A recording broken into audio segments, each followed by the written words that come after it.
चलिए आज हम लोग पढ़ते हैं समरी।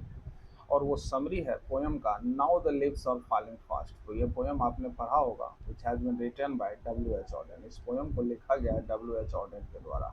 तो how to write summary, we have to discuss about it today. Firstly, we have to mention now the leaves are falling fast has been composed by W.H. Auden। यानी सबसे पहले हमें मेंशन करना होता है कि जिस पोयम पे हम समरी लिख रहे हैं वह एक पोयम है जिसका नाम है now the leaves are falling fast. Has been composed, इसे लिखा गया है किसके द्वारा? तो बाय W.H. Auden। तो विस्टन हक ऑडेन इसका पूरा नाम है, इन्हीं के द्वारा लिखा गया है, मेंशन करना है। इन दिस पोयम, और इस कविता में द पोएट यानी ये जो W.H. Auden है टॉक्स अबाउट फ्रस्ट्रेशन। और इस पोएम में बताया था, अबाउट ऑथर में हम लोग पढ़े हुए थे। In this poem the poet talks about what? तो frustration which is inherent in human life, जो कि निहित होता है। इनहेरेंट मीन्स निहित होना, किसमें? इन ह्यूमन लाइफ, मानव जीवन में निहित होता है। इसी बारे में इन्होंने बात किया है।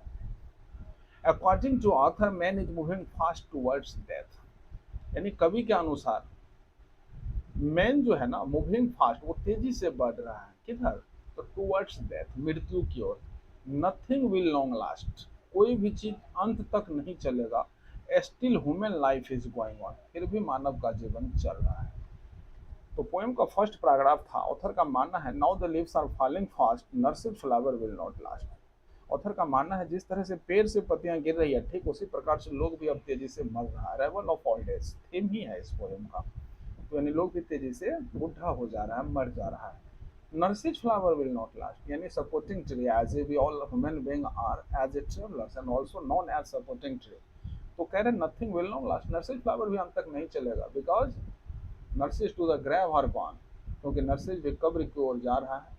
प्राम्स गो रोलिंग ऑन, सवार है किस चीज पे? प्राम्स पे, जो कि रोलिंग हो रहा है किधर? कब्र की ओर, और हमें भी एक दिन पहुंचा देगा। तो इसलिए यहाँ पर ऑथर का मानना है nothing will long last, still human life is going on. फिर आगे हैप्पीनेस इज स्नैच्ड, ये जो हैप्पीनेस है वो छीना जाता है बाय विस्परिंग नेबर्स। किसके द्वारा? विस्परिंग नेबर्स के द्वारा। ऑथर का मानना है whispering neighbours left and right. तो whispering neighbours stand for dash, ये आपका ऑब्जेक्टिव क्वेश्चन भी है। तो गाइज आपको इसे ध्यान से याद रखना है। विस्परिंग नेबर्स ने ऑथर वर्ड यूज किया, इसका मतलब है messenger of death as well as you can say agent of death. तो यानी ऑथर का मानना है मृत्यु दूत हमारे बाएं भी है दाएं भी है। According to author happiness is snatched by whispering neighbours.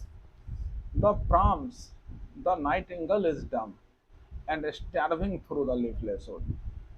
फिर कह रहा है क्या कि नाइटिंगेल एक सिंगिंग बर्ड है, वो भी डम्ब हो जाता है। क्यों डम्ब हो जाता है? To see the leafless wood, एक ऐसा पेड़ जहाँ पत्तियां ना हो, क्या वहाँ चिड़िया का बसेरा होता है? ऑथर का मानना है कि everybody have to face the problem, but जब आपको नीड होगी तो no one can support you.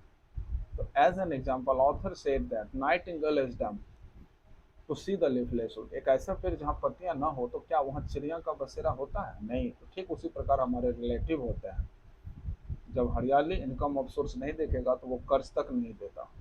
तो वही चीज ऑथर का मानना है, कैसा पेड़ जहाँ पत्तियां ना हो तो वहाँ चिड़िया भी बसेरा नहीं करता, डम्ब हो जाता है। To see the leafless wood at last the poet says that, और अंत में कवि कहता है कि angel will not come, angel means देवदूत, कोई देवदूत भी नहीं आता है। किस लिए? टू हेल्प द पीपल, लोगों का मदद करने। तो everybody have to face the problem, आप भी करते हैं हम भी करते हैं। जब कभी हमें समस्या होती है तो वी रिमेंबर द गॉड्स। तो क्या भगवान किसी देवदूत को भेज देता है कि जाओ इस इंसान को देखो पृथ्वी लोग पे क्या समस्या है? No one can come to help the people. That's why author said that everybody have to face the problem and also lives individually, और जीना भी है खुद पे। तो वही चीज कह रहा है, angel will not come to help the people, only mountains lovely head, यानी पहाड़ की मात्र एक ऊंची ऊंची चोटियां हैं, और वो भी चोटियां प्यारी चोटियां। And its white waterfall, और उससे जो उजला पानी गिरता है, could bless us in our last distress, वही वरदान स्वरूप हमें एज ए ह्यूमन बीइंग नसीब हो सकता है। लेकिन कब? तो एट लास्ट डिस्ट्रेस, इसका मतलब होता है एंड ऑफ लाइफ, जब आपकी मृत्यु होने लगेगी उस समय में वरदान स्वरूप यदि आपको कुछ नसीब होगा तो वो है व्हाइट वाटरफॉल। और ये व्हाइट वाटर कहाँ से गिरता है? तो ऑथर का लाइन था कि कॉल्ड इम्पॉसिबल अहेड, ठंडक मिलेगी जो तो असंभव है आगे है। आगे है क्या? The list of mountains lovely head, यानी पहाड़ की ऊंची ऊंची प्यारी चोटियां का एक क्रम है, वो व्हाइट वाटरफॉल और उससे जो उजला पानी गिरता है, could bless us in our last stress, वही हमें वरदान स्वरूप लास्ट स्टेज यानी एंड ऑफ लाइफ के समय नसीब हो सकता है। उस चीज़ को मैंने मेंशन कर दिया। तो ये यदि आप एक्सप्लेनेशन पढ़े होंगे तो आई होप दैट आप अच्छे से समझ पा रहे होंगे। यदि आपने एक्सप्लेनेशन नहीं पढ़ा है तो kindly request to all follow me as well as you can come to me to get something different from others. Thanks for watching this video. Lecture अच्छा लगा हो तो kindly request to all, please share it with your friends and also suggest him to receive good education. I am here in Purnia. I have one institute whose name is Parvesh English Hub. यहीं पर Kaveri cake काफ़ी प्रसिद्ध है, रणभूमि से आगे dog hospital के आसपास है। तो बस यदि आप ऑफलाइन पढ़ना चाहते हो तो काइंडली रिक्वेस्ट ऑल आओ, मज़ा आएगा जब आप और हम एक दूसरे के सामने होंगे, एक दूसरे को जानेंगे। लैंग्वेज है, लैंग्वेज के साथ खेलना सिखा दूंगा। यदि आप खेलना चाहते हो वाकई, if you want change your future, not to worry, never go anywhere, firstly you have to come and learn something different from others. Because इस मामले में मैं काफ़ी प्रसिद्ध और फेमस हूँ, लेकिन मैं क्यों कहूँ, जज तो आपको करना है। तो welcome to all, I will see you again in next lecture. Have a nice day.